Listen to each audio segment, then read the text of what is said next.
Okay, that'll take a little bit to get going. Yeah, I should have probably wore a better hat or something. Don't worry about that. It's not what we look like when we're saying stuff. It's what we're saying that's important. Exactly. But I still wish I, would have ahead of time Yeah. done something with it. Uh, All the gray is going to be showing now. hey, you're 43. It's for people who don't know, it's Paul Yeah, Chapman's birthday today. yeah, it's a good day to look old, right? Yeah. So you can afford to show a little gray.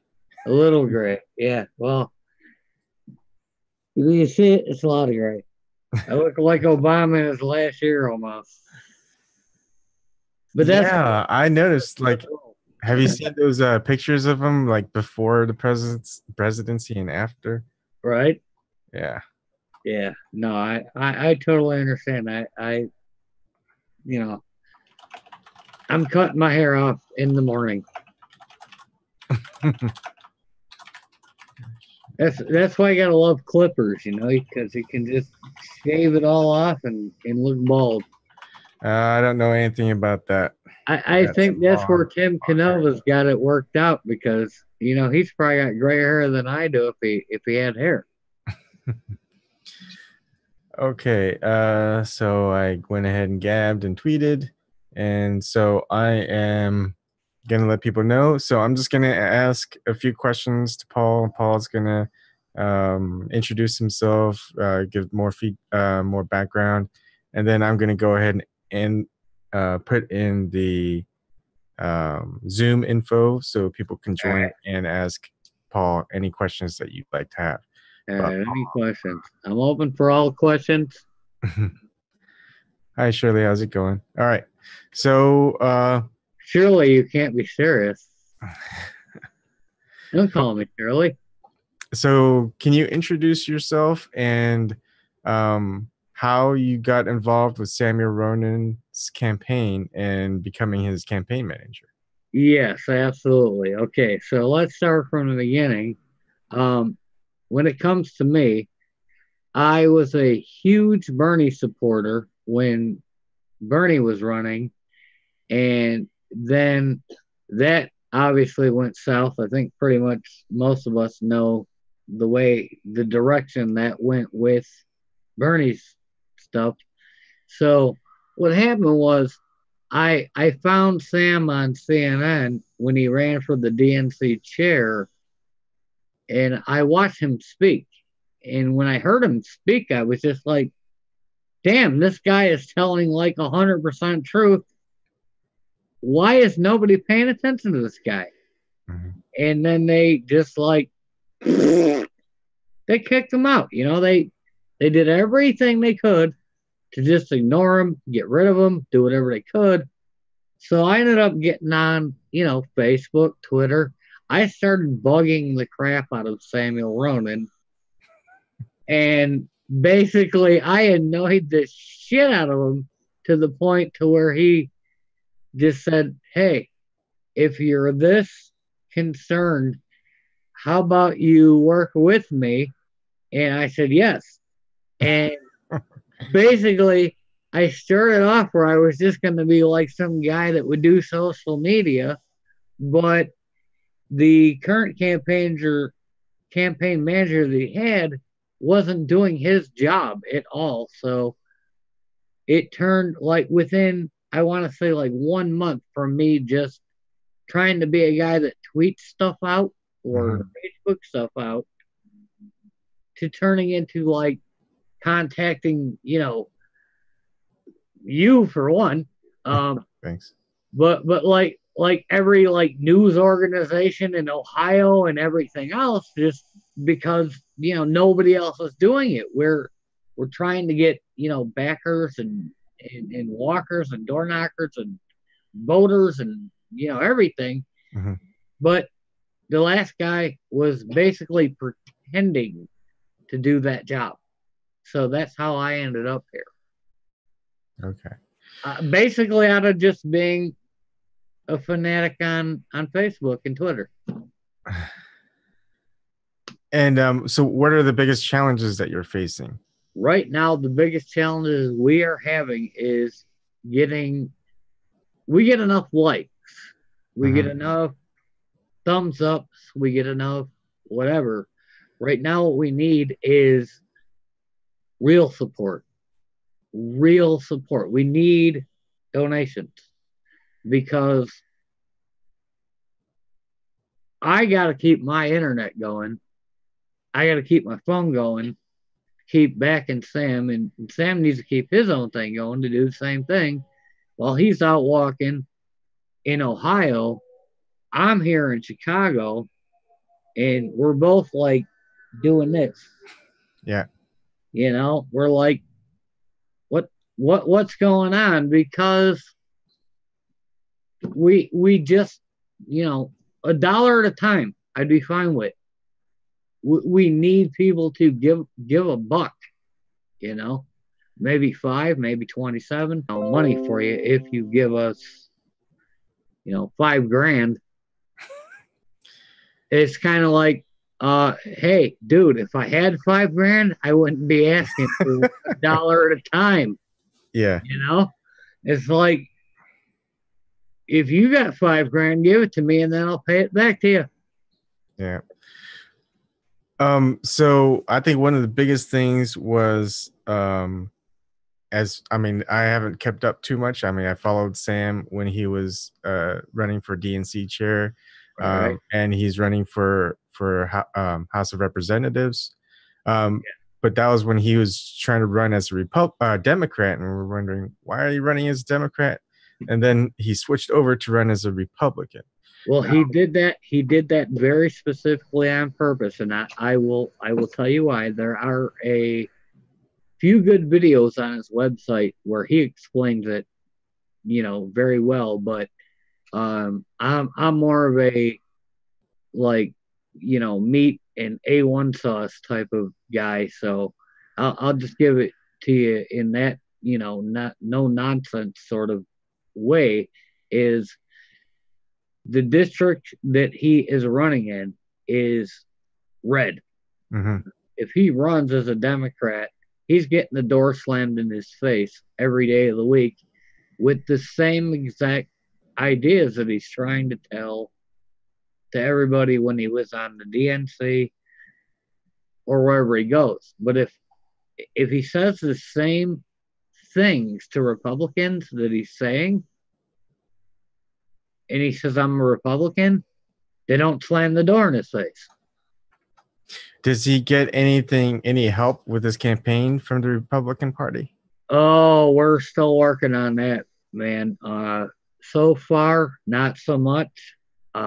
Nothing on my end, at least, that I have really gotten. The thing is this: it's like with the DNC, they just shut him down. I mean, like Negan shut him down, like The Walking Dead Negan shut him down. The Republicans haven't so much shut him down, but as far as I can tell at this point, they're really not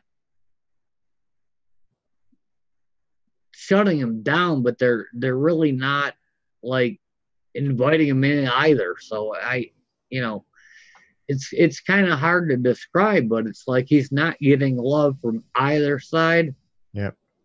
So, you know, I don't know where to go with that, but I can say for a fact that anybody in Ohio in that district would be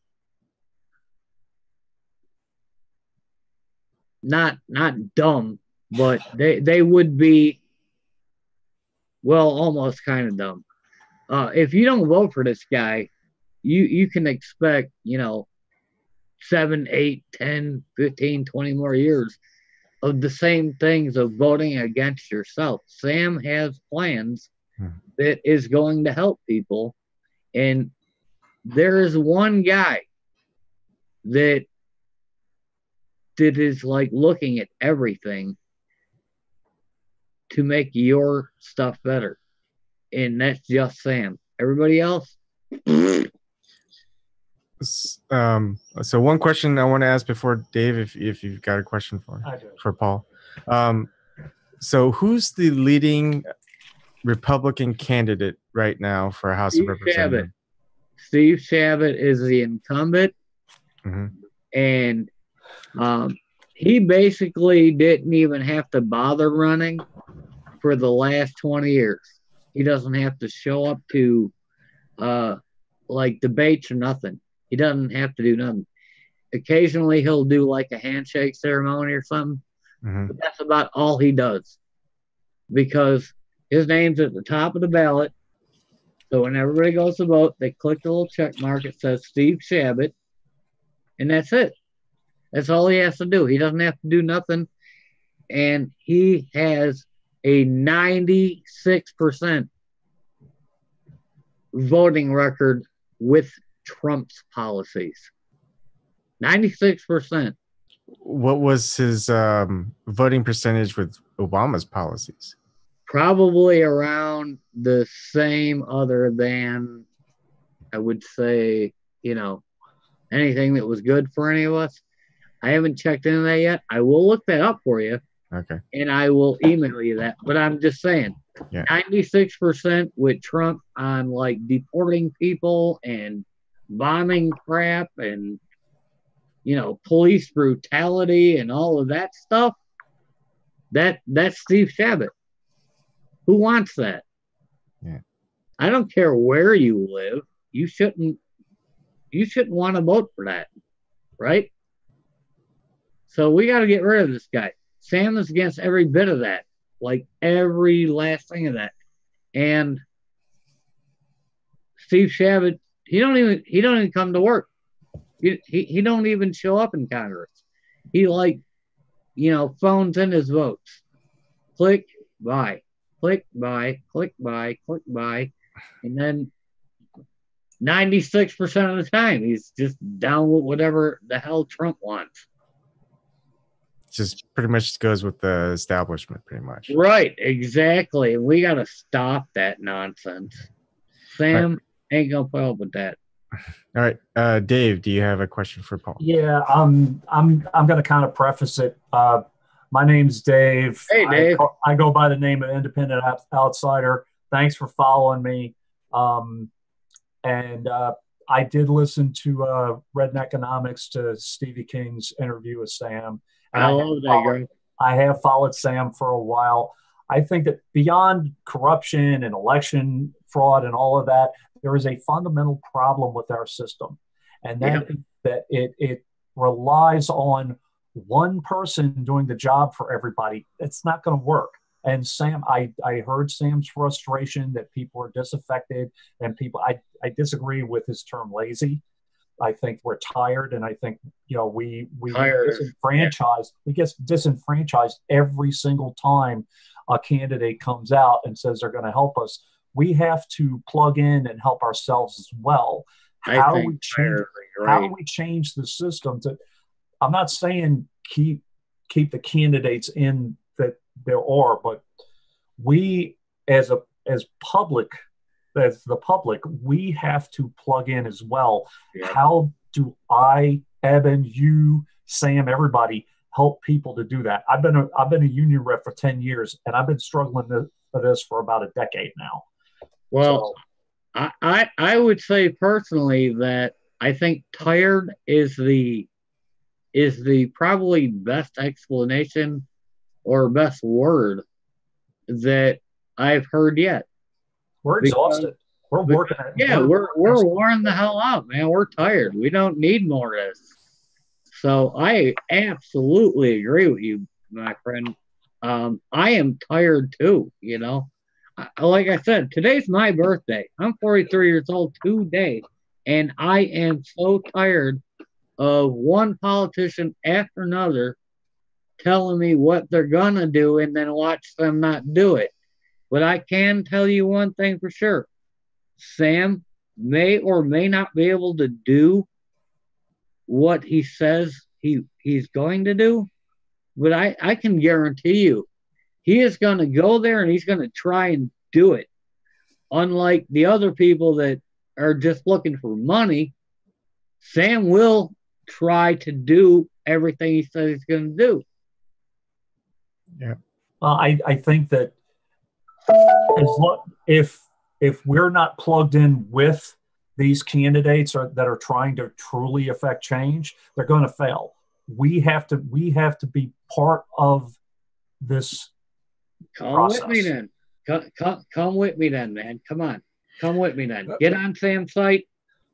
Hook up with him. Help him out. Do whatever you can. Come. I am me. Email me. Whatever we can do together. If you put in, an hour a day together, that's one more person that can help. If my El Capitan over here puts in another hour, that's 3 people. We got to build it so that somewhere at some point we got to break this monotony up of nobody's not doing anything, because everybody's looking around going, why aren't these people helping me? But ain't it more about we're not helping ourselves? So I have a suggestion, although I don't. It's not like you should do it. This is just an idea. I don't think you're going to get much support from the Republican Party, just like you're not going to get support from the Democratic Party. We interviewed Dr. Shiva yesterday, who's running for U.S. Senate for the state of Massachusetts. And he, as an independent, even though he was a part of the Republican Party, he opted out because he knew that they weren't going to help him. He raised $2.1 million at the end of last year. I could raise $2.1 million. No, yeah. Now here's the thing. I'd be hanging out in Hawaii on a surfboard right now, man. Yeah. Here's the thing. Why not join forces with other independents, or maybe even the Green Party or Libertarian Party, just some party where there are good fundraisers, where they are fundraising a good amount and getting support from them. Because the weird thing about that is Sam wants to kind of stick to the Bernie thing where, he don't want to take no PAC money. He don't want anything from like corporations. We'll do union money or like that kind of thing, but we don't want to go down the route of. But it's not. It's not PAC money. It's not corporations. It's another individual who's running. Right, I'm just saying, but if you can come up with $2.1 million, you're getting some money from somewhere that maybe. See, the whole thing is for us is we're trying to do it so that we're only accountable to people and not companies. If that makes sense. Yeah. But what's the end goal? Is it to change the way the system is? Both. Yeah, we want to get money out of politics, and that's an absolute definite. So if George Soros gave you $2 million, I'd run him over with his Tesla Ferrari. But why not use that money to run exactly against all the stuff that he does? Well, if he wants to send me a check, I'll run him over with the Tesla Ferrari. Well, that's what I'm saying is you can get it from other independents who want the same thing, who want to end corruption. If you can get me the money, send me the check. I'll go to the dealership. I'll run them down, and then you can go ahead and say I had nothing to do with it, but that guy ran him over. Hit him with one of Elon Musk's flamethrowers. Yeah, there you go. But it was totally 100% clean energy powered. But yeah, no, I'll take it. But what I'm saying is Sam wants to do no PAC money other than unions for teachers or doctors. So I'm kind of stuck in a weird position on that. Yeah. And then what if it's someone who gives you money personally, but you realize that that person that gave you money, a small donation, was someone who founds a PAC or...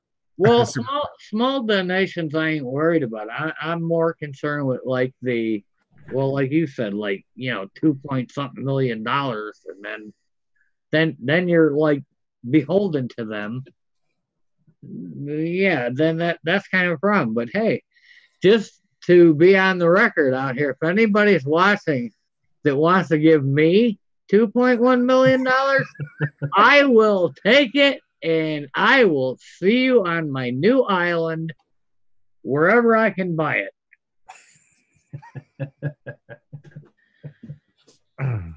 And then we'll start our own government. We won't have to do it on this.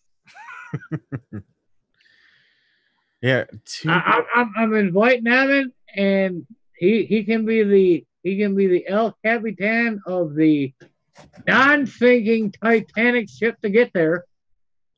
And then Dave over here, he can be the co-captain to make sure that we all live to get there.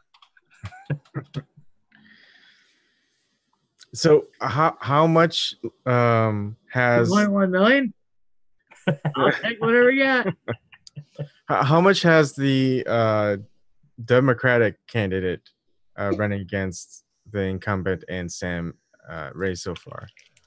Oh, I don't know what they've raised. There's 10 candidates. Yeah. On the Democratic side. Sam is the only guy that is running against the incumbent Republican, but you've got like 10 other people on the Democratic side running against him, and there's I think it's like Gab or something like that. I think his name is. That's being also called, and you're gonna laugh at this one. He's being called a rising star of the Democratic Party, which makes me laugh because as soon as I heard that today, I'm thinking, wait, another Joe Kennedy, another Kamala, another Cory Booker. What are you talking about? Well, I'm just curious how you guys feel about Nina Turner. Do you think that she's... I like Nina. You do? Okay. I wasn't sure about her still. I didn't know if she'd been co-opted yet. I really didn't. No, she will never be co-opted. I don't think she will. You know what? She is one woman that I don't think anybody is ever going to turn out, no matter how hard they try. She's not a Kamala Harris. She's not a Cory Booker. I don't think you could corrupt Nina if you tried. And if you did try, I think she'd basically just take you down to the woodshed and kick your ass. Do you think she would support publicly Samuel Ronan's campaign? Yes, she already does. Do you think she'd be able to help fundraise for him? Well, as far as fundraising, I don't know where she would stand on that because she's kind of, like I said, she's untouchable. You cannot get her to change anything. So you would pretty much need to like tie her down to make her do something. And I think money is one of the key issues that, she just won't have nothing to do with. She's great to talk to in person, but she is not about money or fundraising or, let's say, how did she get into office? She had to raise money. Well, other people got her money. I'm just saying she's friends with Sam too, but yeah, but can't she get the same friends to raise money for Sam then? Well, she probably could. I'm just saying that's not where she's at, so to speak. Yeah, but she got there because of that. All you have to do is ask her to get Sam Ronan to the same spot she's in. Well, that way she's got an ally once Samuel Ronan's in Congress. Everybody's going to have Samuel Ronan as an ally. Let me just put that out there. Okay. This isn't like a Team Dem, Team Republican thing. Like, I can't see Nina not doing something or doing something because somebody tells her to do it or not to do it. It's not a Team Dem, Team Republican thing. Yeah, she's just not that kind of person. That's what I'm saying. She'll do it or not do it on her own volition. yeah. Anyways, You can't my point. and Yeah, that's fine. My point is, if I was running and I raised, say, $2.1 million, and Sam Ronan's campaign needs money, I would probably support your campaign because I don't need all the $2.1 million for my campaign. Right? Do you understand what I'm saying? No, I know what you're saying exactly, but you know what? If you get 2.1 million, can I give you my PayPal account? PayPal. I don't so want to give PayPal any more money than they already have. Just so I can kick a little bit in the campaign and then go on a nice break. Uh, All right. Anyway, seriously. Patreon a heart attack. Yeah, there you go. Patreon too. I'll freak them all out with $2.1 million. They'll be like, "How the hell did this happen?"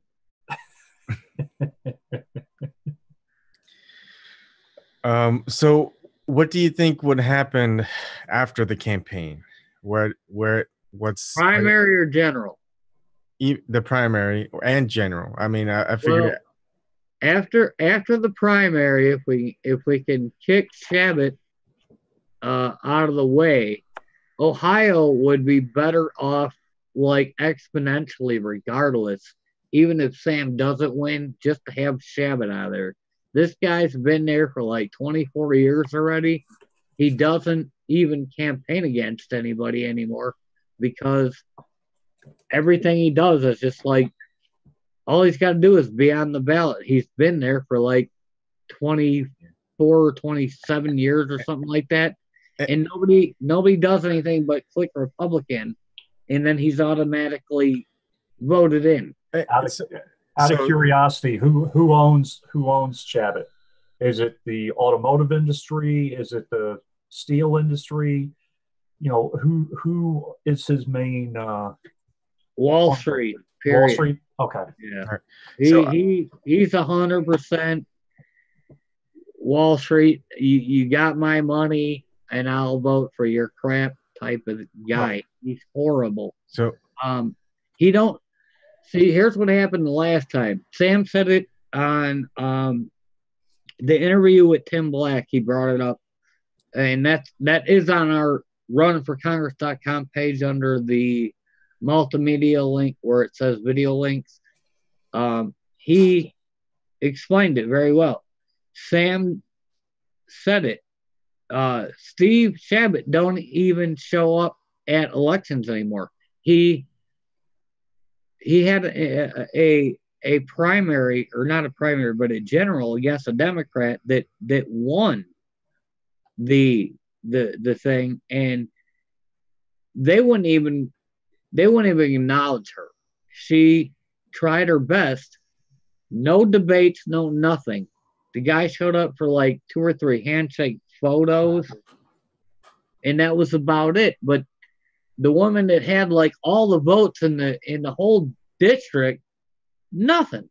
Got no attention from this guy, and he won by a landslide because he don't have to do nothing. What is what's the date of the primary? When's the primary? May 8th. Okay. So here's what kind of got into my head, and I'm not sure if you want to run with it or not.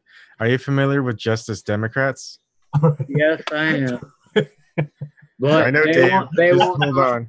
Just let me finish. They won't talk to Sam. Yeah, I know. But see, what Sam's is essentially doing is doing the same thing as Justice Democrats, putting a progressive to primary a Republican instead of primarying a Democrat. He's primarying a Republican. Right, now, but they won't talk to him. Yeah, I know. I've been saying that if you can get it to be that point, that the first mission is to get him out. It doesn't matter. That's what we're looking at. Yep. And I think if that's the focus, especially for the short run, I think you gain a lot more traction than Sam actually winning the entire election. The first thing is just no matter what. Primary. Yeah, we're trying to get rid of this. Well, have you watched The Walking Dead? Yeah. Well, then you probably are familiar with the term of porch dick. Yeah. Because that's what I consider Steve Shabbat. He's a pork stick. I want him out. Yeah. And so wouldn't enemies of Shabbat be allies, potential allies? Well, yes and no, but here's the problem. The people that are running in the Dem party are ignored. Like I just stated, they're ignored. They don't even get like 5 seconds on a platform. And that's why Sam decided, all right, the hell with this. I'm going to run as a Republican. And then you have to take me serious. Now you have to debate me. Yeah. So that's kind of the deal. So that's where we're coming from is like, all right, you don't want to talk to the Democrats? We'll come at you as a Republican. How much traction has Sam gotten so far? I mean, I hear the question, why are you running as a Republican? But I'm just curious if have the numbers shown yet that he's gaining some traction? Well, we're getting about 30,000 Google views in the first district. Okay. For a tiny little ad that we're only paying like $1 a week for. So, you know, I mean, if we were to put like $30 into it, we'd probably have like 500,000. I don't know exactly, but we are getting traction. But again, without the money coming in, right, it's kind of hard to figure out where we're really at. The last election, how many people voted in that district, in the first district? Oh, I think it was only about a 3 to 5% turnout. It was very bad. Okay. It was ugly. So if you can increase the turnout even by, another 5%, you got a tremendous shot. Yeah. Yeah, absolutely. And the thing is we gotta get the right people to turn out. And that's the thing that makes me more scared is the way elections have been going the past while is it seems to me like the people that are showing up to elections are the ones that are uninformed and frightened as opposed to people that actually are educated about the issues that are going on. So what we end up with is candidates getting elected that are just like out of their mind, don't know what to do themselves. So as much as I hate to say it, we end up with people like Donald Trump or Mike Pence because they'd rather say, "Oh my God, all of our jobs are gone because, there's illegal Mexicans here stealing our jobs." No, they ain't. They're here already. They've been here already. They ain't stole a job.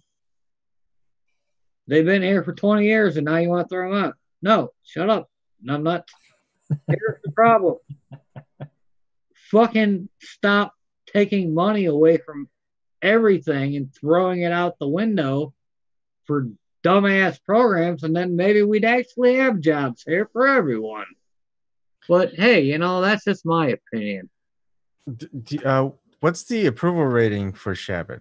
How, is there a I mean, obviously every re-election cycle there's a percentage number of votes that he gets. That offhand I couldn't tell you. You could probably Google it within 10 seconds, but I can tell you this much from what I know is that he got first elected in like 1995 or some crap. And ever since then, he's just been like the top name on the ballot on the Republican side. So it's just like, how when you go to the booth, if you got that thing, you just click the R or whatever, it just fills it all out. That's what I think is happening with this guy. I think it's just Republican all the way down and bam, and everybody's walking right out. Yeah. Because there's no reason to vote for this guy. He looks like John Madden's broke down, crack-headed little brother or something. I don't know another better way to explain it. I'm telling you, look it up, man. I swear to Christ. Yeah, I noticed that in Massachusetts, it's very blue state, and if you look at the ballot, there's just no opposition, so it's just the Democrats. So unless you know who to write, go like this, and you check the one little box at the top, it fills it all out for like everybody, and then you click OK, and then you leave. Yeah, I think that's what's happening. Yeah, for 27 years, I think it is that this guy is in there. Maybe 23. I know it's somewhere in there, but we got to get this guy out, man. We got to get this guy out, because if we are to ever believe anything that CNN says, as Ohio goes, so goes the country. Well, if that's true, Shabbat, get out. We need Sam, not Shabbat. I'm trying to look for him right now, so hold on. Yeah, go for it, man. No, I'm just saying in general. I mean, we don't need this kind of people in office no more. 27 years, 23 years, whatever it is, you ain't done nothing but vote for everything that Trump wanted since he got elected last year. You had horrible votes before that. How about you vote for something for people in your area that helps them? Here's the tough part is in 2016 for the elections, as far as like the senators and the representatives, the approval rate was as low as 13% for Congress leading up to the 2016 election. And guess how many incumbents got reelected? And trust me, it's like 85, 90? probably 2%. 98% for Senate, 93% for House of Representatives. Wow. Yeah. That surprises even me a little bit. So first we gotta ask, how, with an approval rating so low, how does that many congressmen get? Same answer, dude. Check box at the top at the voting poll, because people walk up to the machine and they click R like this. They go boom, and it just fills everything out. R all the way down. They don't even know the names, and then they walk away. Yeah. That's the damn problem. One suggestion I had was just have the name of the candidates, no letter by their name, and a description of what their policies are. Oh, I would love the policy idea next to that. But I think what we need to do too is come up with an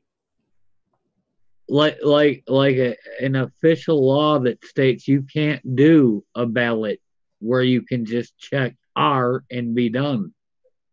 You need to pick each person one at a time rather than just click, done, gone, so that you're not voting for people that you don't know damn thing about.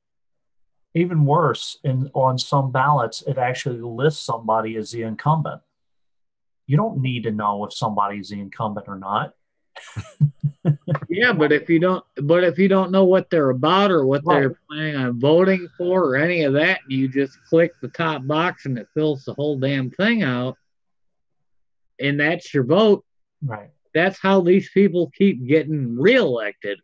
It's like, no, stop that.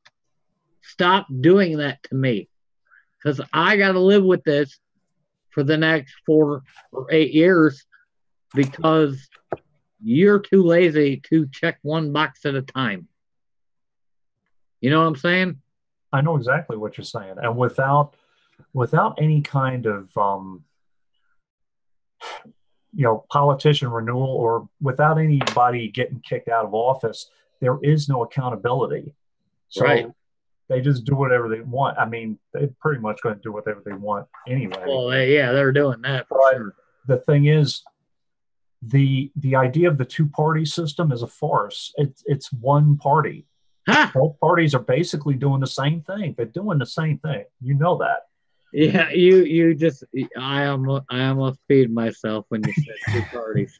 Now, I want to show you something on the screen, and it can be. I did, seriously. I almost peed myself there when you said two parties, because not even close, man. On the screen is a Wikipedia, and of course, every presidential election cycle, you're going to have more votes, and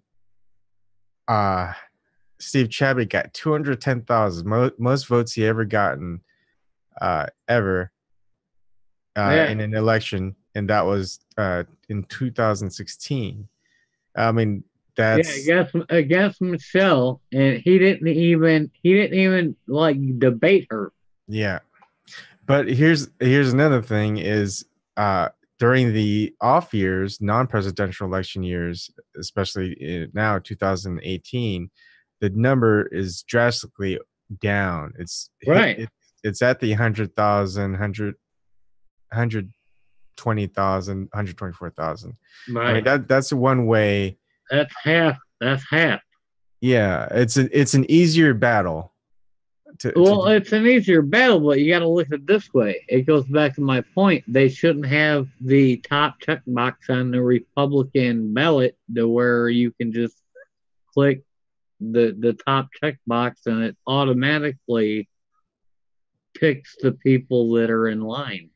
Yeah, but how do you? I mean, is that like one of the battles that you're gonna have for the campaign? Is go for that or go for? I'm gonna go at every scenario I can go after, but you know, I'm in Chicago, and you know, I don't know if you are, you know, a Hillary supporter or a Bernie supporter or a Jill Stein supporter, but what I can say about it is, if you watch, you can look it up on YouTube.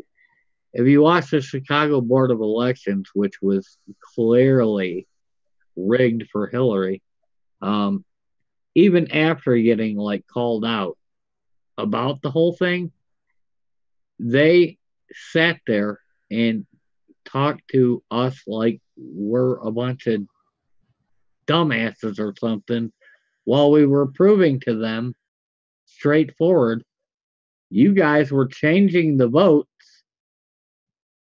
from Bernie Sanders to Hillary right in front of our eyes, and they're basically like asking stupid questions like, you know, do you know statistics? Do you got some kind of degree in it or something?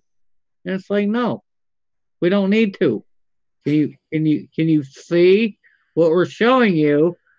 You don't erase Bernie's name with a pencil and then type or write in Hillary. You don't need a statistics degree or a law degree or any of that. And they just blew us off. And then they complain about the fact that we get pissed about that. You know, it's ridiculous. You're muted, Dave. You're muted. I muted you. So my point being is basically just whatever angle we got to hit everybody at, we got to hit them at every angle. But let's not fall short this time. If they have to call us out or do whatever it is they want to do, let them do it. But this time around, when that quarter flips and we find out it's a double head side coin that's always going to land on, you know, heads or tails or whatever it is, let's not fall for it this time. We got to call this shit out. Well, I live on Long Island, and it drove me crazy with the Brooklyn results. Yep. It drove me insane. And I lived in Chicago from 92 to 98. Vote early, vote often. It's the running joke there. So Chicago is notorious. And when Obama won, everybody that I knew in Chicago was just rolling their eyes. Yeah. Oh, well, I am. I'm still rolling my eyes.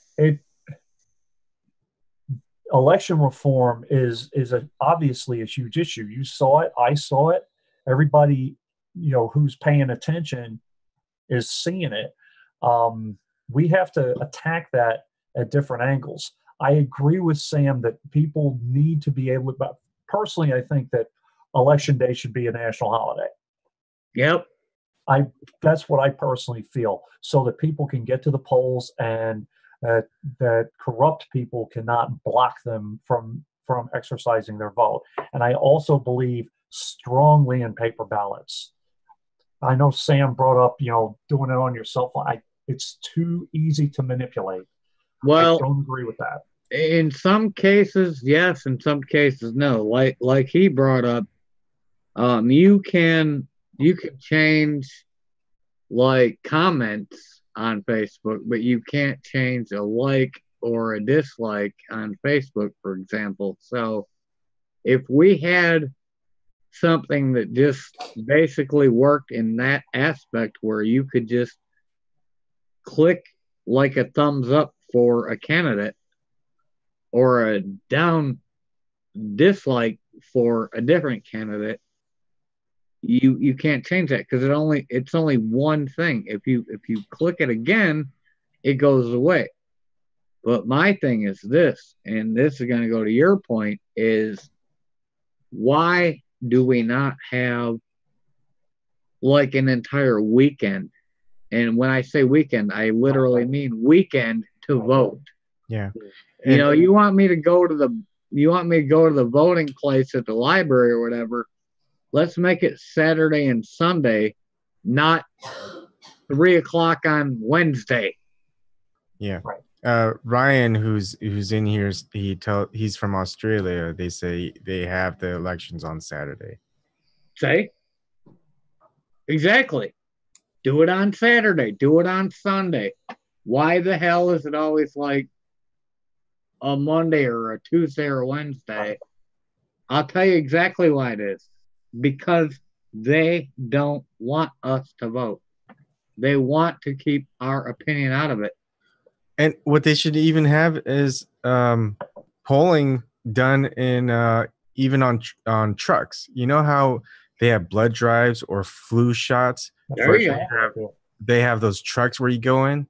Hey, here's a good idea with that, man. How about you go into your pharmacy and you go to get a flu shot? How about you can cast your vote while you're getting your blood pressure taken? Yeah, I mean, it's perfect. You're not doing anything. You're right. You're just sitting there anyways. Yeah. Or why not? Or through the United States Postal Service. Yeah, that too. That's what I'm saying. There's probably like 900,000 better ways to do this. And we're not doing it because, repeat after me, they don't want you to vote. Yeah. They don't like your opinion. They don't want your opinion. We got to change that because it's our country, not theirs. Did I just say that out loud? Yes, I did. Damn it. All right. Well, guys, I probably need bail money because I would imagine in a couple hours somebody's going to come pick me up. But I'm serious. They just don't want our opinion. Yeah, they don't. Well, they want the illusion that we're exercising our opinion. Absolutely. They want that illusion. They've had that illusion. Yep. They've been perpetuating it for forever. Yep. Decades and decades. I think the last time we had freedom in this country was right before they put the bullet through John F. Kennedy's head and then killed Martin Luther King. Since then, nothing. It's been a joke. That's just my opinion. I'll be in the morgue. I'll talk to you in a minute. I think that they kind of something happened with Carter that, you know, I don't think that was anybody's choice, to be honest with you. That was the only other one. But, you know, pretty much shut him out in the 70s. Well, he's building houses now, so Right.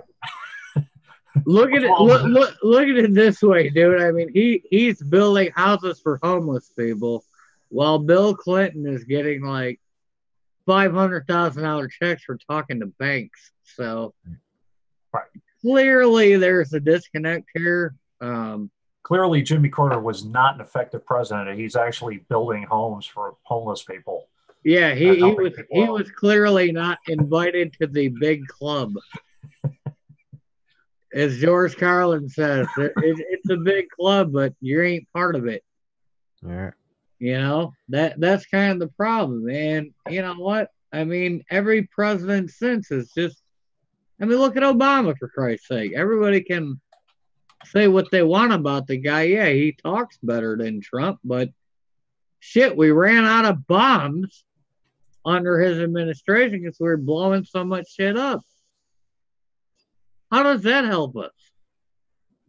And then Trump gets in and he ramps that up by 468% in like the first 3 months, I think it was. How do you out-bomb 7 wars in 3 months?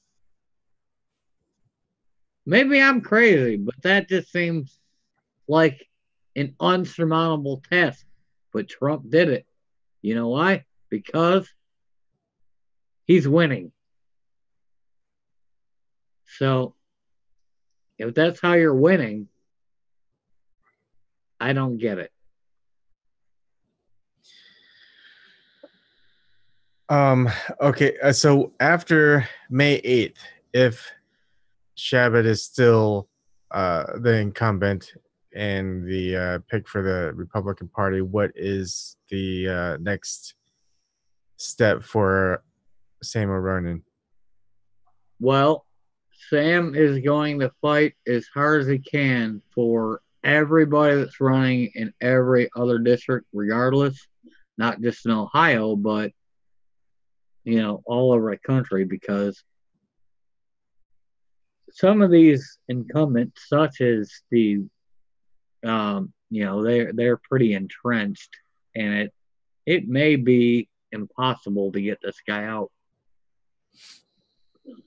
But let's say we don't get him out, right? Let's imagine that non-horrible future that we don't get rid of him.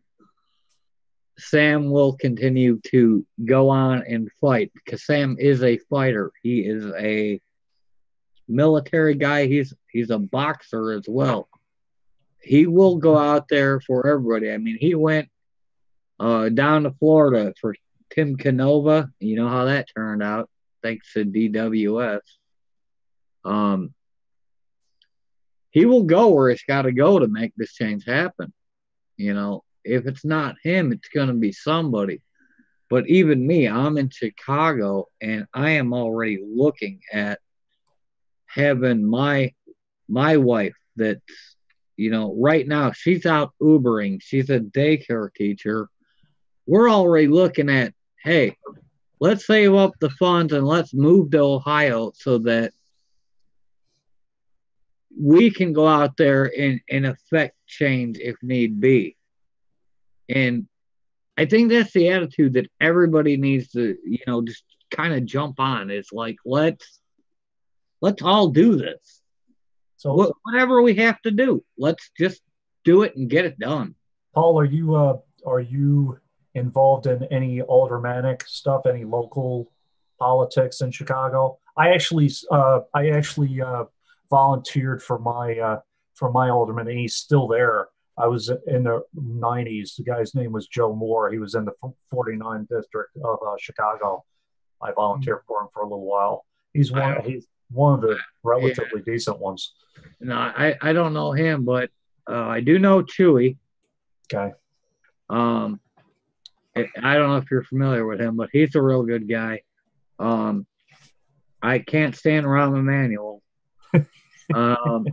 Right.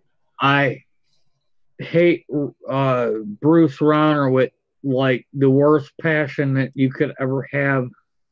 I want to like just literally pitchfork that son of a bitch, but I didn't say that out loud.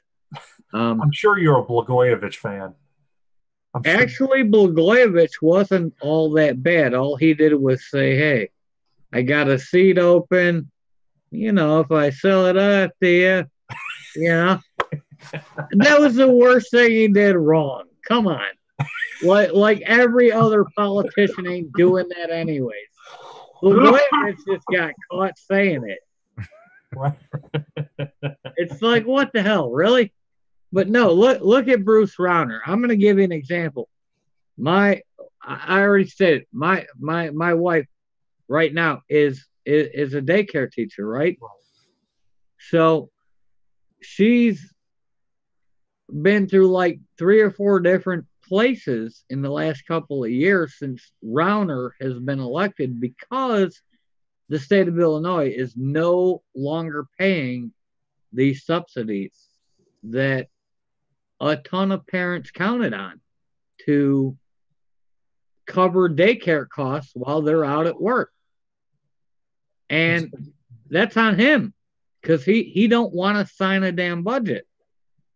You know, he don't want to pay out people for winning a lottery ticket or nothing. And it's like, okay, well, fine. You don't want to pay lottery winners. That's fine. That's one thing. But you don't want to pay daycares. I'm watching daycares all over my area getting shut down. I mean, closed out, bankrupt, totally gone, because Rauner don't want to sign a damn budget to cover the state funding that's supposed to go from the state to the parents to the school to cover that cost, while single mothers are trying to work.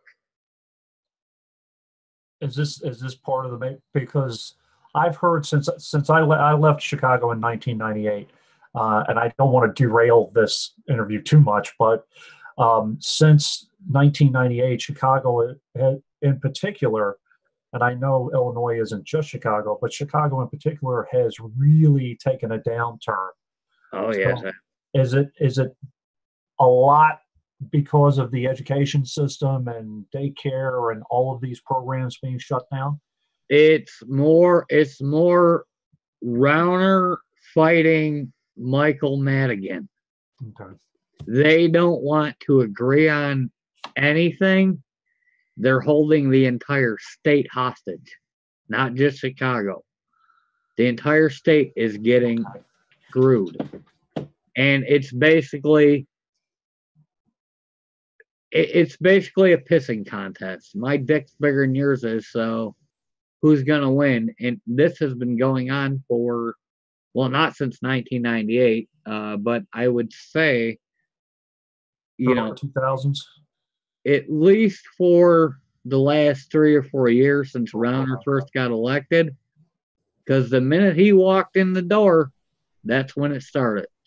You know where I noticed, similar to your state of Illinois and state of Massachusetts, that even though that the lawmakers don't pass these budgets for the state, they vote for their own pay raises. Right. Yep. And it gets approved. Yep. I mean, the children can go home. They have no daycare, but hey, guess what? I got another $100 this week. That's sad, isn't it? Yeah. That's very sad when you think about it, because it's like, all right, I gotta go to work. I'm expecting somebody to be able to watch my kid, but they won't be there because they're not getting paid. And now, well, the governor gets, a bonus. The state rep gets a bonus. The teacher, fuck off. right? Yep. Well, how do you even justify that? You know, I mean, I voted for you to do something about our problems. And the only thing you can seem to do is worry about your own problems. That is getting changed right now, or you can kick rocks. We don't need politicians. We need civil servants. That's what we need. Yep. And that's why I think, you know what? Me, you, El Capitan, we're going to have to start running for office here. Unfortunately, I can't, because I am a federal employee. I work for the United States Postal Service. And if I did run for partisan office, I'd be in violation of the Hatch Act, which I think is ridiculous. But well, either way, I'm just saying. I know. I can't even be a campaign manager. Let's get rid of these people. Hey, I can't even either, but I am. What I'm saying is let's get rid of some of these ridiculous people that are just, oh my God, I don't even know where to start with half of them. It's like Trump, really? Who's Paul Ryan? Paul Ryan? Come on, man. Who the hell legitimately votes for Paul Ryan on purpose? This guy is such an asshat that I just wish I could kick him in the nuts like 5 times a day. So I don't even know what to do with him. I'm telling you. Who just joined us and the nut kicker over here? Stevie. Stevie, is that you? Yeah. Yep. I love Stevie. She's great. Hey, oh yeah, I wanted to say thanks for setting that up and getting Sam on the show. It was definitely good having him on there and getting to talk with him. Yeah, no problem, Stevie. I love your show. So definitely great show that you guys did together. And anytime you want them back on, just let me know. But yeah, going back to what we were talking about, I'm saying Paul Ryan, really? So somebody just paint a target on his frontal area. I will go practice being a field goal kicker. I can't stand the dude. He thinks he's Aaron Rodgers. The only thing he can pass is Trump's bills. I mean, this is Paul Ryan right here. Are you sure you'd want to kick this guy? He looks like he's buff. Dude, I would beat his ass down like you don't even know. I would beat his ass down like you don't even know. Trust me. God. And I don't even have to be buff. Oh, y'all are cheering me up. Well, good. Somebody's got to, right? Let's get this party started, man. We gotta look at life in a better way and be happy together. Yeah. Otherwise, this all gonna bring us down. And I say let's be happy. Another way I think you might be able to fundraise is have Samuel Ronan do things like that to mock the people in government, like sell T-shirts with his Sam Ronan's face with Paul Ryan's body doing the weightlifting. Hey man, hey, I'm all up for it, brother. If you want to do some designing logos and what,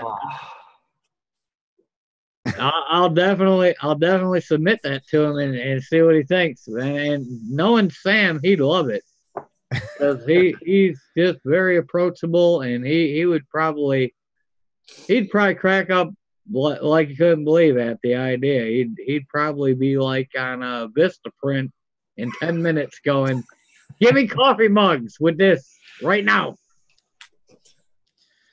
Yeah.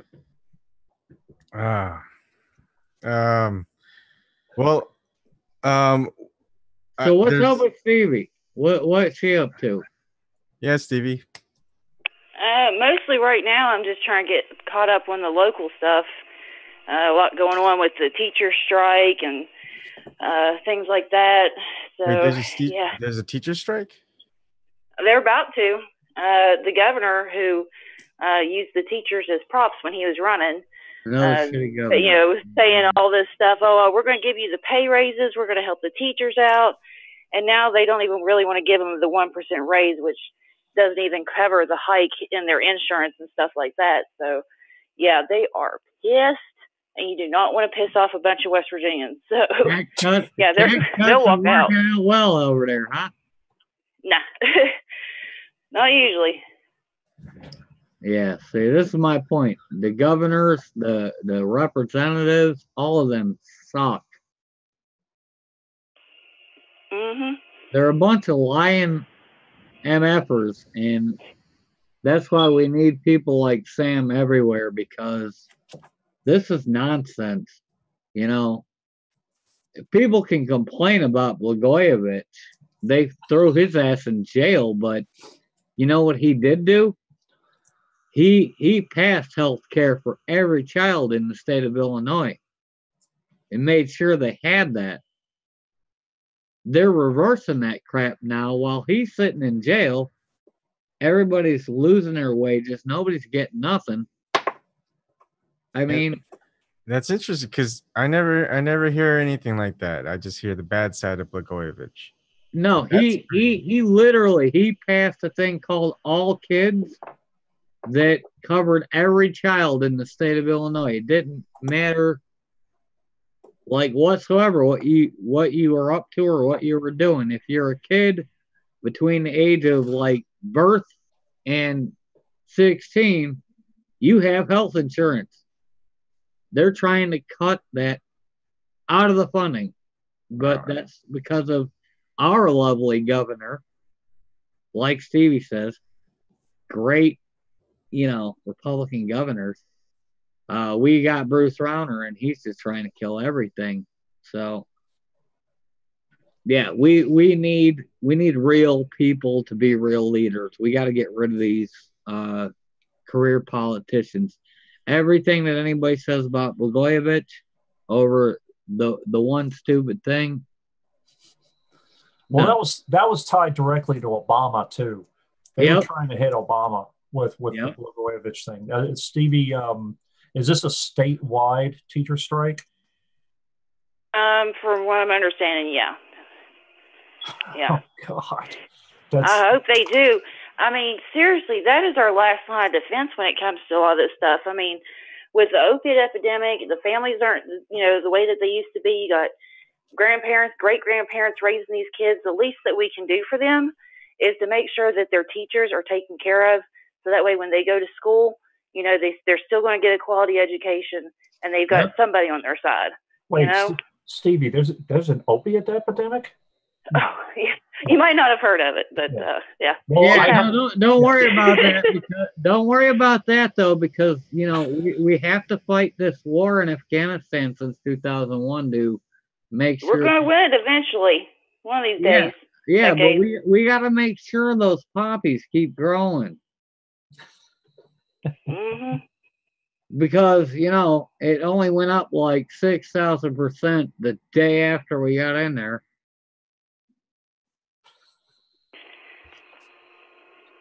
Just saying. Just throwing that out there. Just drop opiates in Afghanistan. We got some extra. Drug them, so they can't fight anymore. There you go. Yeah. Maybe we just burn them fields and let the whole place get high. There's a thought, right? It worked in Vietnam, didn't it? And I think that was napalm, and that didn't work out well. I mean, someone loves the smell of napalm in the morning, don't they? That was Mr. Robert Duvall. Yes. I think Animal Mother, Adam Baldwin, liked that smell, but I don't know of anybody else.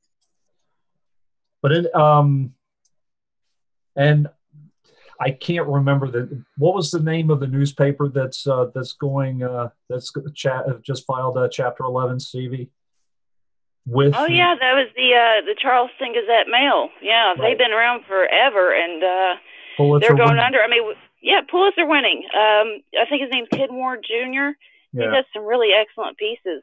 I mean, he's exposed a lot, brought a lot of information out, and now, like, I don't even know where he's going to go, what he's going to do.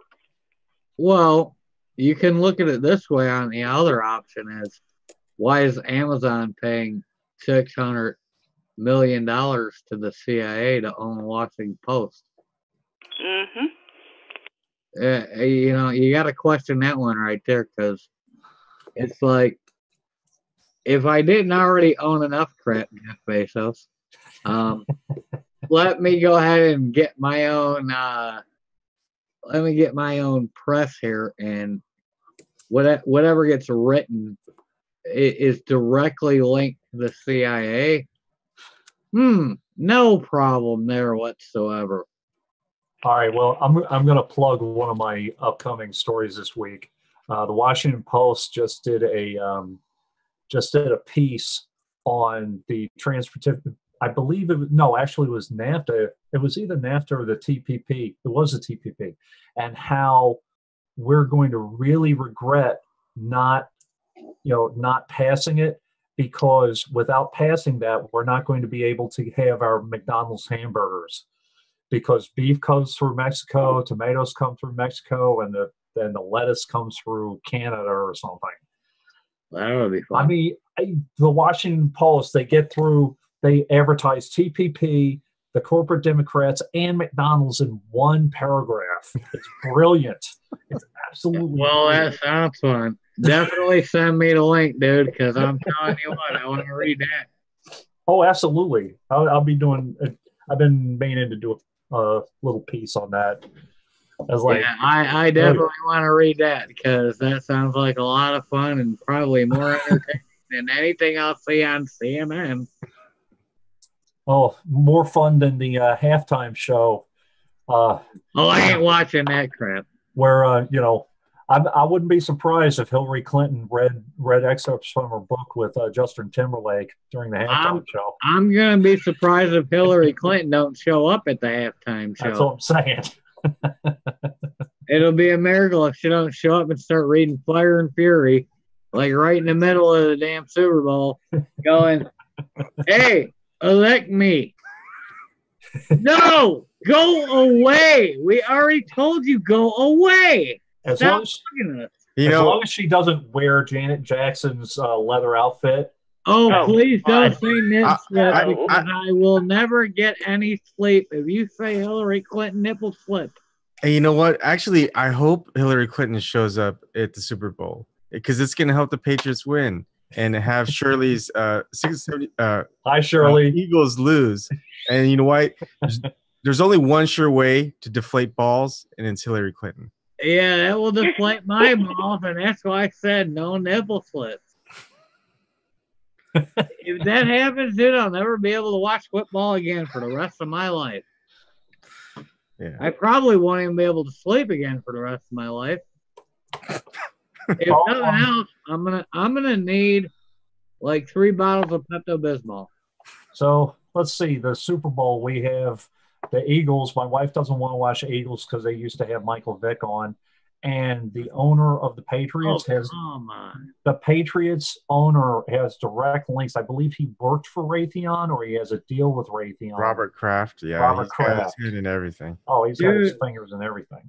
Dude, you got to get on your wife. I mean, Michael Vick, he screwed up, but Michael Vick is a pain in my ass. I was a Virginia Tech. It's been like how many years? Oh, my God. Cut the guy some slack is all. The guy's like Rasputin. He wouldn't leave me alone. I graduated Virginia Tech.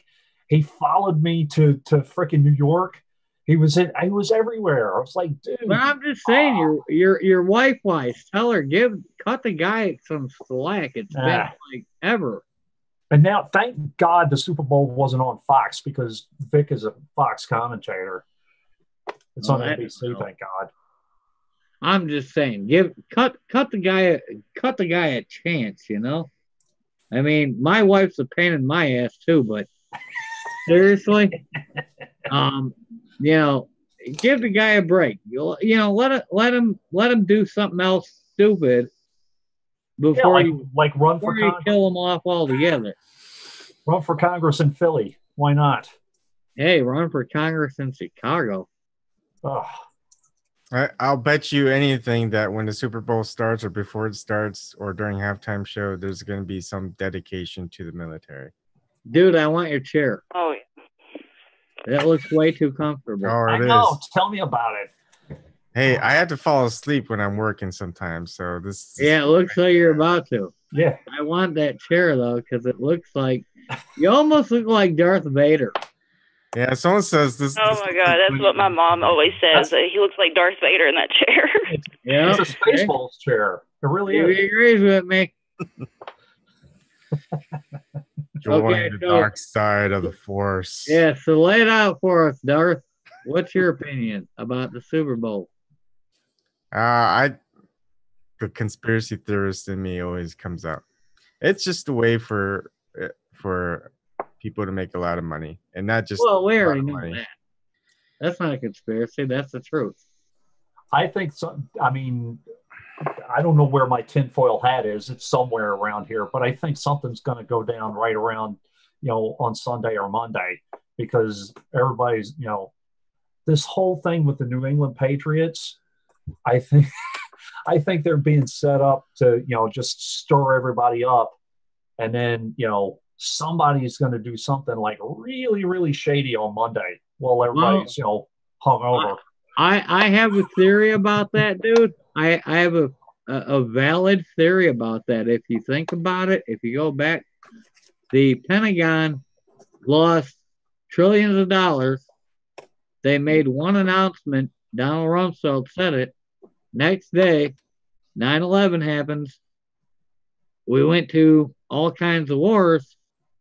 And recently I'm seeing similar stories coming out online that like something is missing or something's going to happen. Yeah, something happened a few weeks ago, 2 or 3 weeks ago, right? We're gonna be missing money, and then we're never gonna hear about it because some bullshit's gonna go down. And even Donald Trump says, if we have a big event, that's the only way we can unite the country. Yeah, well, guess what, motherfucker? I don't want to unite the country. Leave my people alone. So I like because of Super Bowl, it's kind of become like the biggest propaganda day because of all the commercials that people watch. Yeah. And all the shows, the halftime events, the dedications, in every one of them, there's always some type of occultism thing going on. Why they always have to have that all the time, I don't know, but they do. All right, so let me ask you guys this question. What if the event that's supposed to occur blows up the damn Super Bowl? Yeah, I was thinking about that too. I was thinking, I mean, we've already had Lady Gaga actually shooting drones in her halftime show. So, that's what I'm saying. What if like, whatever stadium we're in, what if that is what gets blown up? Because yes, you have the Patriots. Yes, you have the Super Bowl.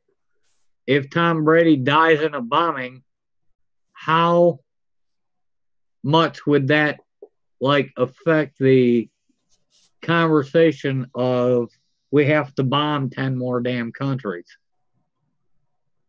Are you saying that could potentially be, or just the threat of that could be a tremendous false flag?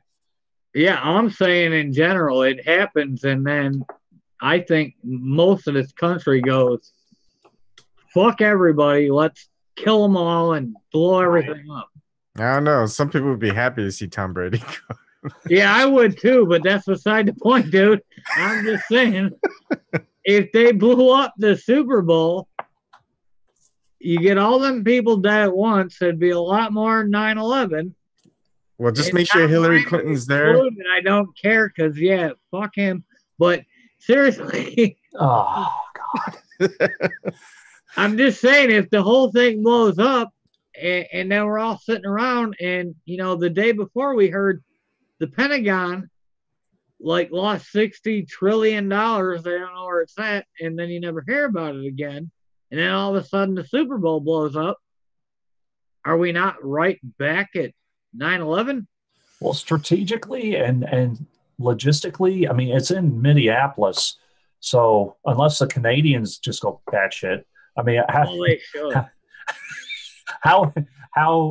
would that actually work? I could see it happening for, you know, like if it was, the Super Bowl was in Florida or even California or a coastal city, but in Minnesota, it'd be kind of tough to pull something like that off, I would imagine.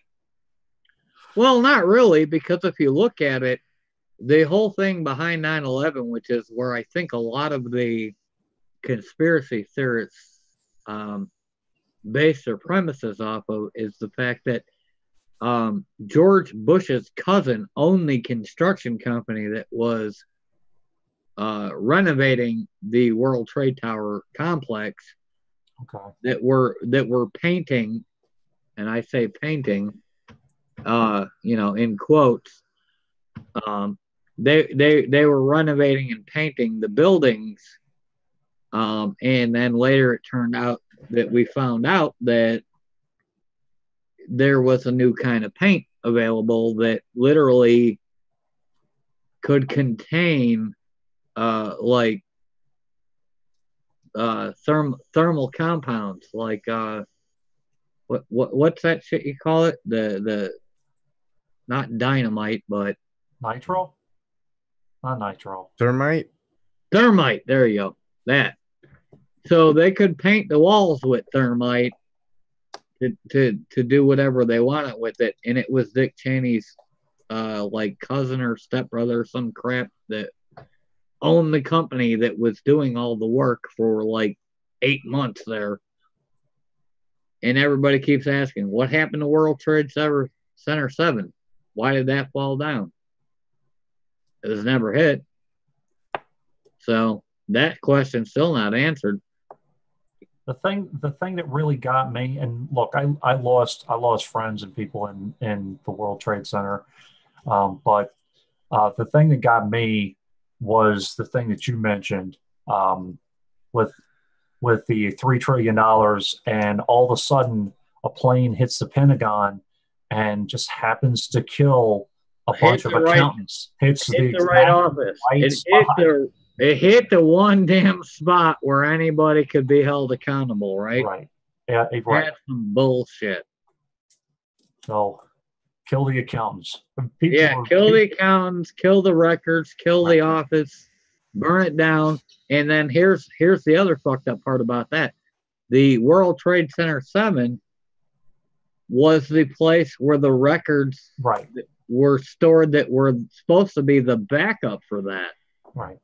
It just fell down. And look, it's just coincidence is all it was. I mean, Pentagon lost $2.3 trillion just because a plane landed and killed all the accountants that could figure out where it was. I mean, I can't see it happening. You guys are just stretching. I'm just stretching, yeah. The writers of The Sopranos are freaking, you know, any of these shows would be like, no, that's just too far-fetched. You know, it's just too crazy. But everybody's losing their minds because they're afraid people are going to kneel during the Super Bowl. They actually are going to do that. And everybody should kneel in the Super Bowl. And I'm going to say this right now out loud. Lie on the ground. I'm going to say this. Yeah, lie on the ground. Do whatever you want. But I'm going to say this out loud. Anybody that knows anything should kneel during the damn national anthem for this reason. Colin Kaepernick is trying to tell you, I don't want to get shot by a cop. If you can't respect that, maybe you need to go over to Germany. So, F you, DJT.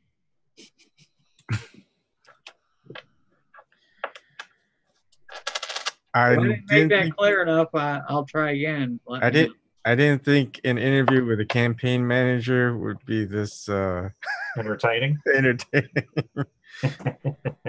Hey, can I help it if I'm a fun guy?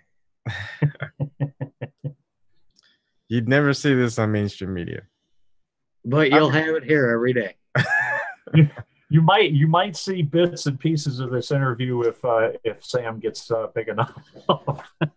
Yeah, I'm sure it'll be all over everywhere regardless, but you know what? I don't care. Even if he fires my ass, it doesn't matter. I'm telling the truth. And I know for like 99.9% of this is the stuff he agrees with too. He's just like worried about saying it because he don't want people to like be against him. I don't care if people are against me. I will tell you the truth. Yeah. And same here. It mixes well with our format. I'm pretty much censorship free. Filterless. You could say the 7 words you can't say on mainstream media, like George Carlin says. Cocksucker, motherfucker, bitch, something like that, right? Yeah. Debbie Wasserman Schultz. I don't remember them all.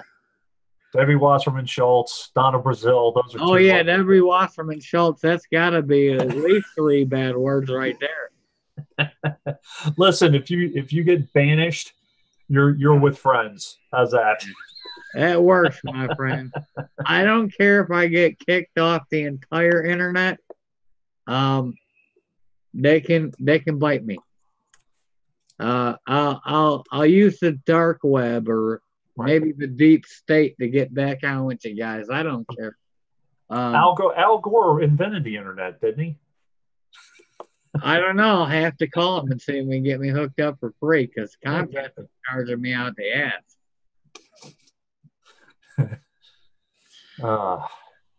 So yeah, let's get on Al Gore. Let's find out what his rates are.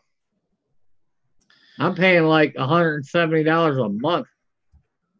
I'm paying more than that actually, but yeah. What do y'all think of net neutrality? Let's start that. Oh, here we go. I love that topic. Let's let Stevie go though first because I think she wants to talk. All right, Stevie, you're on, man. How you doing, Stevie? Oh, sorry. I was just finishing things up. I missed what'd you say? Net neutrality. Your turn. Yeah. How much are you paying for your phone bill and internet and all that crap? Well, just for internet and a landline, because I don't get service out here. It's $120 a month. Damn. And it's always going out too. Yep. It'd be different if I paid $120 and I had like the best speeds and my internet never dropped me or lagged or any of this, but yeah, I get really crappy service still. Yeah. I totally feel you there, Stevie, because I'm paying like $170 and I'm getting like the top speeds that Comcast is willing to provide, which is supposed to be like 150 megs download speed, phone service and TV for $170 a month. I don't even watch the TV. I don't use the phone. Yeah. And the internet constantly, it's like every night the damn thing just randomly drops the hell off, and I'm like in the middle of doing something and it just stops, and I gotta wait like 15 minutes for the router to reboot. Oh yeah, I have that problem all the time, especially because Independent Outsider usually does his show like around 3 o'clock or just odd times 4 o'clock. So right when I'm like, okay, I'm going to get in on Dave's show, and then oof, internet out, or even on here, Yeah. Well, it's a man trying to keep us down. Maybe that's why. The man, or hey, maybe we just have a shitty show. And they're trying. No, I think what's really happening. I think what's really happening is some key words that we're all saying are cutting us off. Because I think when we say certain words, it's probably triggering like an alert to the companies that are shutting us off. Well, That's gonna happen the most on this show, probably. Yeah. Oligarchy. Hey, if I keep getting kicked off, that's fine. But you know what I want? A reduction on my bill. Right. Yeah. If you're gonna cut me off every time I say the wrong word, then my bill shouldn't be $170. You need to cut me down to $40. And you know what? The NSA should be pitching in on this too. I mean, they're using my internet to spy on me like just willy-nilly. At least the least they can do is to pitch in on it. Exactly. That's what I'm saying. Thank you. They're following their own rules. They're following FISA. You can't bust on them. They deflated their own footballs and now they're throwing them. Yes. A shit pie. I got the Super Bowl analogy in there. You heard about a shit pie, right? Yeah. A shit pie? Some people call him a Jeep. I call him a shit pie. That motherfucker wants to ruin my internet, so he's a shit pie. I like the fact that he's like, why am I getting death threats? Why don't you stop drinking out of Reese Pieces Buttercup coffee? What? Get lost, dude. Yeah, he's trying so hard to like meme himself, and you can't. That's just like rule 1. You can't do that. You know, like he's trying. Oh, I'm so hip. I got my fidget spinners, and I know how to do, some BuzzFeed type, videos. So I'm cool, right, guys? Yeah. No, you can't be a bigger dick than this guy is, and even attempt to get away with it. It's like, dude, really, stop. Well, just fucking stop. I think Skrelly is probably a bigger dick than Najee Pie. No, I don't like Skrelly either, but I think we'd probably have to have a whole nother show on that. Yeah. Because Ajit Pie is like, I don't know, man. It's a hard call. I'll give you that one. Pie is he's a puppet. He's just another puppet in the puppet show. Skrelly's just an asshole too. So see, okay, so let me ask you this. Where do you draw the line? Where's the line on who's the bigger dick? Because you got a Jeet on one side trying to fuck everybody over internet, voice, TV, and then on the other side, you got this Skrelly prick that's trying to like take everybody's medication from them. So, where do you land on that? Who's the bigger athlete? How do you not like this guy? Look at him. Oh, I love him. I just can't wait to. Doesn't he win your hearts over, heart and souls? I just can't wait to put my fist through his fucking teeth. That's how much I love him. I love that Reese's mug. I'm telling you. I can't wait to drink out of it right after I piss in it and send it back to him. Drink. Ugh. Seriously, come on, dude. How do you navigate Ajit Pie versus Skrelly? I mean, that's impossible. They're both like the worst dickheads on the planet. How do you fix that? How do you pick one or the other? Stevie, I'm going to ask you to do this because you're the chick here, so let's leave it to the woman because the guys here are probably just thinking, I just want to punch this some bitch. Well, you might have an actual opinion. I don't know, man. That is a tough call. I mean, like Skrelly was like, there's don't just, give my son he's an got crazy. Like he's just got crazy in his eyes. Like you could just see like the psychoticness behind him. Like which this one? Dude does not get Skrelly. Like he's just totally like he doesn't even know. Like he's just like he seems so far gone. Well, but then like it's like maybe he's just there crazy. Should be something there, like he still wants to be liked. Like Skrelly doesn't give a shit. Maybe he is just crazy, but Ajit Pie, he knows what he's doing. Skrelly, you're right. He might just be nuts.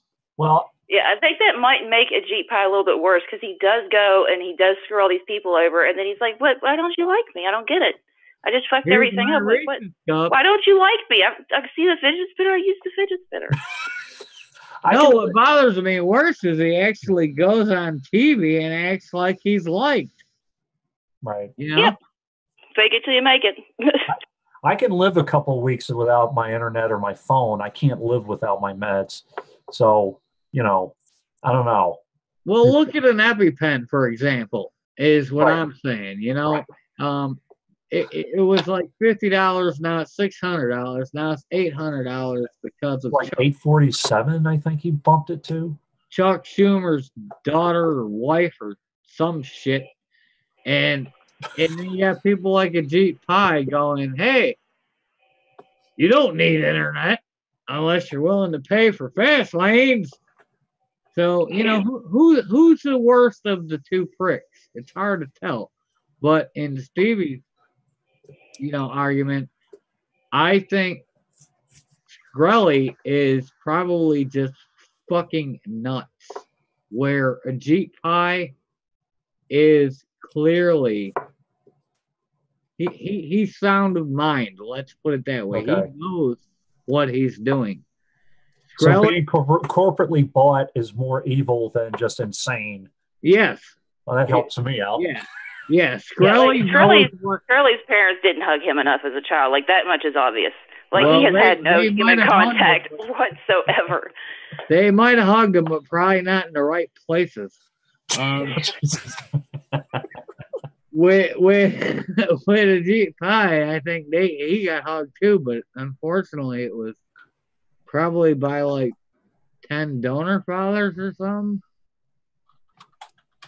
I don't know what that guy's problem is. He's fucking out there, but he's clearly sane, because you can see it in his face that he's doing everything he does on purpose. With Shkreli, I agree with you. I don't think that guy understands what he's doing. Perhaps somebody needs to find some meds for him. Oh yeah, and on that topic, even Joe Manchin's daughter got in on that, business of jacking up the prices on customers. Man, there's like a special place in hell for people like that. These are medications people need to survive. Like, this isn't like, I don't know, Viagra or whatever that is, that medicine that makes your eyelashes longer. No, this is like vital, like medication people actually need to keep alive. But that's why they do it, because they know, what are you going to do? Not pay for it? Some cases, they can't. Isn't myelin polluting the water on top of it too? Mm-hmm. Yep, they're funding all this pollution going into our streams and stuff, because they know that's good for their business. More sick people, more pills.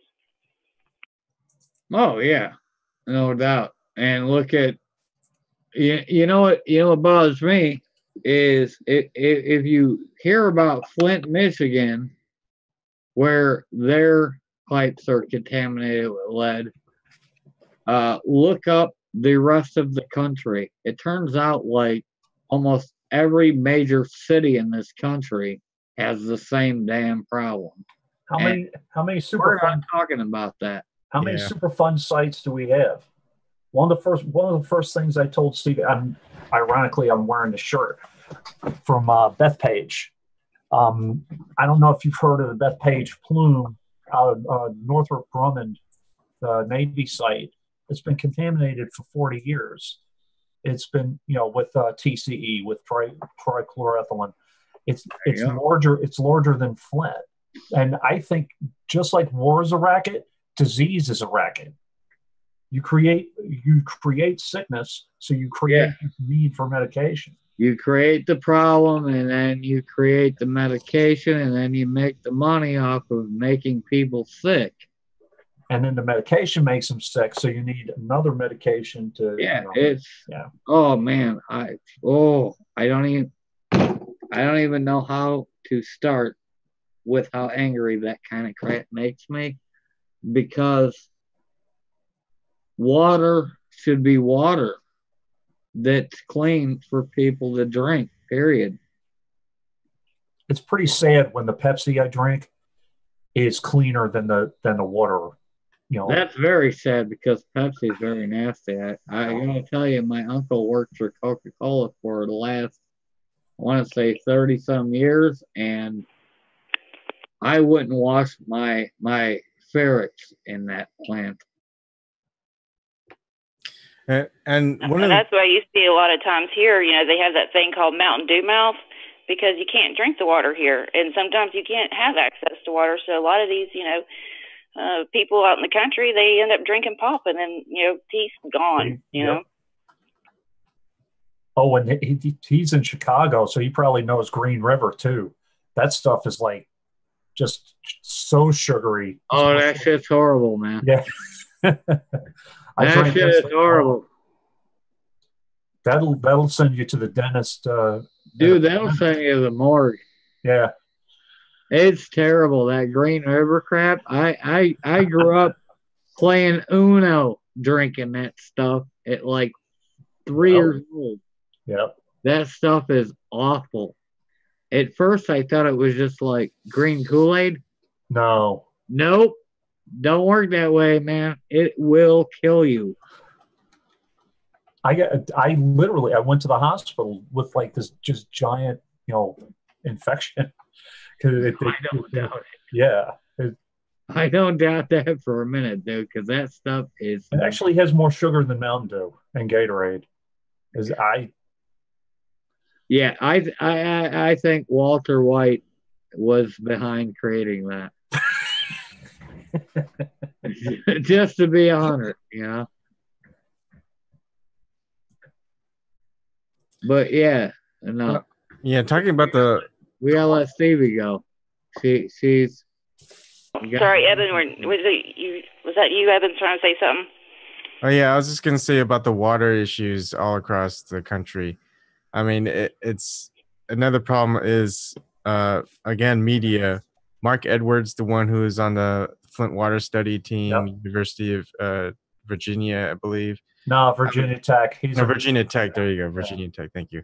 Yeah, he was the troublemaker scientist. Right. And yeah. One of the few things that I actually respect Rachel Maddow for. She did do a very good report and very good interviews with Mr. Edwards. And I am eternally grateful for him for his reports on that. All right, he got crucified for it. Can I back you off that one a little bit though? The way she treated John Fox and Susan Sarandon over the same issue. I'm just saying simply the Edwards interview, not anything else. I'm just throwing it out there, man. Yeah, I know what you mean. I know what you're saying because she threw them under the bus like whatever they said had nothing to do with nothing, and they were just telling the truth. Well, she had to push them down because she found Mark Edwards. But I'm glad that Mr. Edwards got a voice. Why she threw him down. Yeah. All right. So thank you for coming on, Paul. If you want to continue the chat, we're on almost every night. We're actually moving to Christian's channel, Christian Zaldivar. If you want, I could give you his Twitter info and his YouTube page. So you can you can always send me any info, brother. You got my email, right? It's paul@ronanforcongress.com. Yep. I'm always open to discussions. Like I said, I'll probably be a lot more fun than your average interview. We'll go from there, but dude, I could do this with you like every day if you wanted to. It don't matter to me. Steve, I think you got a campaign manager. Today is my birthday. I'm 43, so happy birthday to me. And again, even on my birthday, I am still out here for Sam. So that should tell everybody everything you need to know about Sam. That's how much I believe in this guy. On my birthday at 43 years old. Samuel Ronan for Congress. Come on, man. All right. Thank you for coming on. Happy birthday. Yeah. Who has that? At least I got somebody to give me a horn or something. I would sing. I'm a horrible singer. Happy birthday song. I just gotta say thank you for having that damn thing available, like just on like no notice. That was awesome. That was awesome. I'm a little bit worried, Dave. No, Dave, I'm serious. That was like totally so cool. It's like out of nowhere, just. You never know when you're going to need a kazoo. Yeah. All right. Okay, guys. If you guys want to hang on here, that's fine. Or if you guys want to take a break, I'll stay. Okay. Whatever you want to do, man. I'm here. Cool. All right. So stay here. The stream will go off. We'll see you guys at Christian's channel. He's going to do the People's Summit and take over. All right. Well, wait a minute. So it's moderator. If the stream's going to end, how do I get back on? You're already on. We're just. But if you're ending it, doesn't that stop that? I'm just ending the stream on my YouTube channel and Periscope, and it's gonna be. And we're gonna keep going. The Zoom is going to continue. He's going. Oh, the Zoom is going to stay. All right. I'll just sit here and relax then. Okay. All right. Everybody, we'll see you guys at Christian's.